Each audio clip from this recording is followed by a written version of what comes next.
morning, students. Due to some eye infections, I was unable to prepare videos and deeply regret for inconvenience. Now there is no pain or lessly pain, so I am trying with these spectacles. Now focus on your topic: anti-neoplastic agents और anti cancer agents. सबसे पहले हम लोगों को ये जानना होगा कि एंटी न्यूप्लास्टिक एजेंट्स होते क्या हैं या फिर एंटी कैंसर एजेंट्स होते क्या हैं। तो guys, anti neoplastic agents are medications और drugs which are used to minimize the infections of cancer और which are used to treat cancer. अब सबसे पहले कैंसर को ट्रीट करने के लिए हमें रीज़न पता करना होगा कि कैंसर होता कैसे है, कहाँ से होता है और क्यों होता है। तो सबसे पहले इसका जवाब कि कैंसर होता कैसे है, हमारी बॉडी में कुछ सेल्स होती हैं जिनमें अनवांटेड ग्रोथ होती है और ये अनवांटेड ग्रोथ ट्यूमर कॉज करती है, which tumour is converted into cancer. इस ट्यूमर, अब सब बात ये आती है कि भाई सेल, कोई भी सेल अनवांटेड ग्रोथ क्यों हो रही है।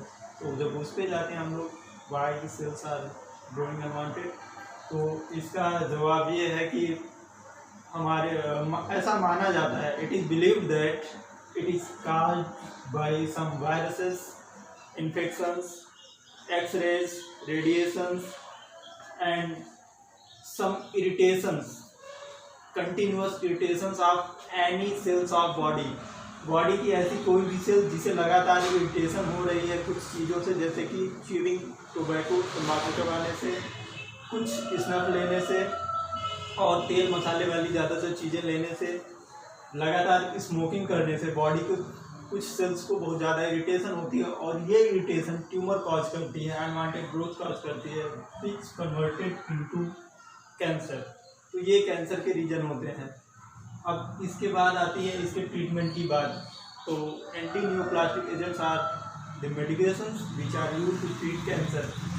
कैंसर के ट्रीटमेंट को ये 100% तो क्योर नहीं करते हैं, लेकिन इनका रोल क्या होता है, जब कैंसर के ट्रीटमेंट के लिए हम लोग एक्सरे थेरेपी यूज़ करते हैं और कई बार ऐसा होता है कि इसका ऑपरेशन किया जाता है। तो ऑपरेशन के बाद या फिर सर्जरी के बाद ये जो मेडिकेशंस होते हैं, एंटी न्यूप्लास्टिक एजेंट्स जो भी होते हैं या फिर एंटी कैंसर ड्रग्स होती हैं, ये उन सेल्स की ग्रोथ को रोकती हैं या फिर जो भी कैंसरस सेल्स होती हैं, जो कैंसर सेल्स, न्यूप्लास्टिक सेल्स होती हैं, उन सेल्स को किल करते हैं। यही इनका काम होता है। इनमें सबसे बड़ा रोल आता है, एक वर्ड मैं बोल रहा हूँ यहाँ पे, आप लोग अच्छी तरह से इससे परिचित हैं, फ्री रेडिकल्स।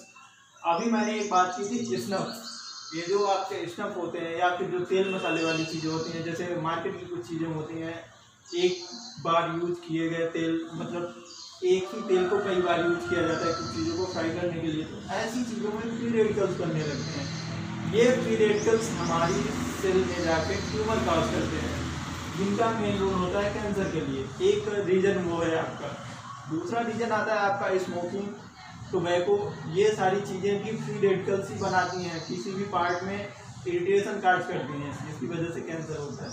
इन सारी चीज़ों को ट्रीट करने के लिए, कैंसर को ट्रीट करने के लिए जिन दवाओं का यूज़ किया जाता है वो क्या होती हैं, आप एंटी कैंसर एजेंट्स होती हैं या फिर एंटी कैंसर मेडिकेशन होते हैं। एंटी कैंसर मेडिकेशन की क्लासिफिकेशन की अगर बात करें तो ध्यान से देखिएगा, इसमें मैंने सही से लिखा नहीं है क्योंकि पूरा आ नहीं पा रहा था, इसलिए ट्राई किया मैंने और ये मार्कर भी सही नहीं कर पा रहा था। तो क्लासिफिकेशन में इसके 4 क्लासों में इसको डिवाइड किया गया है। आपका पहला है एल्काइलेटिक एजेंट, सेकेंड है आपका एल्काइल सल्फोनेट्स एंड थर्ड है आपका एंटीबायोटिक्स, फोर्थ है मिसलेनियस।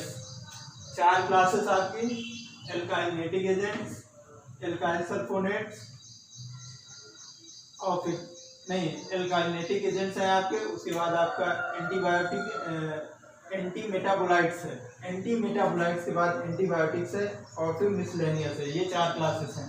पहले क्लास की बात करें, एल्काइलेटिक एजेंट्स। एल्काइलेटिक एजेंट्स में आपकी 2 कैटेगरी हो जाती है फिर से। पहला है आपका नाइट्रोजन मस्टर्ड्स। नाइट्रोजन मस्टर्ड्स में 2 ड्रग आती हैं आपकी, cyclophosphamide and chlorambucil. Both are important, both are first category drug and ये दोनों ड्रग सबसे ज़्यादा यूज की जाती हैं एंटी कैंसर के लिए। या फिर कैंसर के इलाज के लिए ये दोनों ड्रग्स कॉमन है, सबसे ज़्यादा यूज की जाती हैं। Which is liked by physicians की पहली पसंद होती है, ऐसा आप कह सकते हैं। इसके बाद आते हैं आपके एल्काइल सल्फोनेट्स। एल्काइल सल्फोनेट्स में आपकी एक ड्रग है बुसुल्फैन। अब सेकेंड क्लास पे आते हैं आप लोग। पहली ये तो एल्काइनेटिक एजेंट्स में हो गई। Anti metabolites. एंटी मेटाबोलाइट्स को 3 कैटेगरी में डिवाइड किया गया है due to on the basis of structure of drugs और बेस ऑफ ड्रग। ड्रग के बेस पे 3 कैटेगरी में इसको डिवाइड किया गया है। प्यूरिन एंटागोनिस्ट के बाद आपका आ जाता है pyrimidine antagonist and folate antagonist. Purine antagonist में आपकी 2 ड्रग्स आती हैं, एज़ैथोप्रिन एंड मिकैप्रोप्यूरिन। अब इसके बाद आते हैं हम लोग पिरिमिडीन में। तो पिरिमिडीन में 5-फ्लोरोयूरेसिल है और फोलेट एंटागोनिस्ट में मेथोट्रेक्सेट है। ये तो आपकी 2 कैटेगरी हो गई। थर्ड कैटेगरी में आते हैं एंटीबायोटिक्स। एंटीबायोटिक्स में एक्टिनोमाइसिन, माइटोमाइसिन और भी बहुत सारी ड्रग्स हैं। एंटीबायोटिक्स में आपको कई सारी मिल जाएंगी, लेकिन यहाँ पे 2 ड्रग्स की बात की जा रही है, एक्टिनोमाइसिन, माइटोमाइसिन। लास्ट आपकी जो कैटेगरी है मिसलेनियस, इसमें केवल एक ड्रग के बारे में कहा गया है, सिप्लाटिन, बस। अब आप लोगों को इस चैप्टर में सबसे पहले तो एंटीनियोप्लास्टिक एजेंट्स होते क्या है, इसका रीजन जो मैंने बताया उस पर ध्यान देना। उसके बाद आपको जो तैयार करना है वो है आपका साइक्लोफॉस्फामाइड, क्लोराम्ब्यूसिल, ये 2 ड्रग्स। इतना तो आपको तैयार करना ही करना है, बाकी ये अगर आप कर सकते हैं तो अच्छी बात है। एक्टिनोमाइसिन भी आपकी इम्पोर्टेंट है।